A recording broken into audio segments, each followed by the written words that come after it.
So hot tip number one, how do you establish yourself as a good leader for your horse?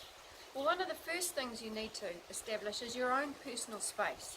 There are a lot of horses out there that are walking all over their owners, and a lot of the accidents that happen on the ground are happening because horses are walking on top of their owners. So the first thing you need to do to combat this or to establish this ground rule is that your horse gets out of your space. So you need to teach them to back up smoothly right to the end of the lead rope so that you actually increase the distance between you and your horse. And then your horse needs to be happy to hang out at the end of the lead rope, where you leave him, where you ask him to stand.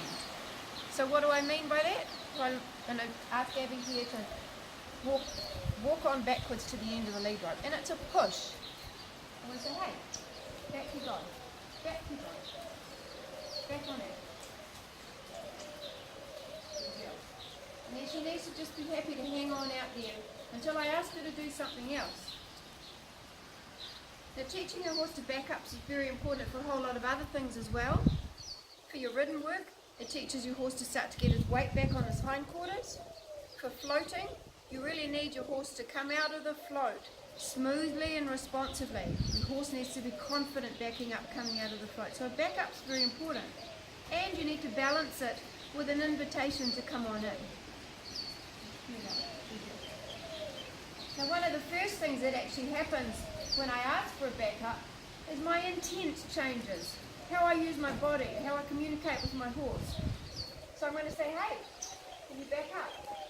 But in the end, I don't actually want to be sending a wriggle down that rope. I want to just be able to push backwards like that.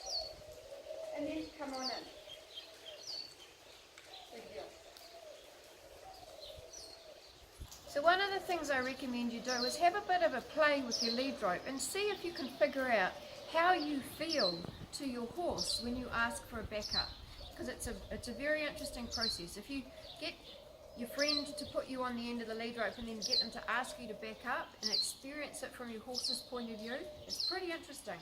So one of the things you can do is actually tie a halter and lead to the rail, and take the end of it,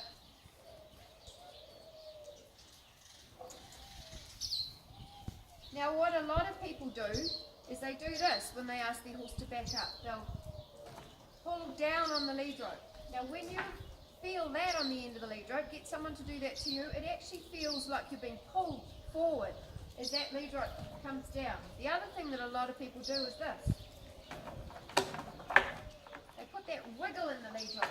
Now have your friend do that to you as well. It's messy, it's very, very strange. It doesn't actually communicate anything. But if you put a push down the lead rope like that and you finish on the up, feel that, the difference in that is amazing. The horse feels it and takes a step back when you push down the lead rope. So have a wee play with that. Have a go at getting your horse to back up nice and smoothly and establish your personal space so they don't come into your space until they're invited in. You'll be amazed how it transforms your relationship.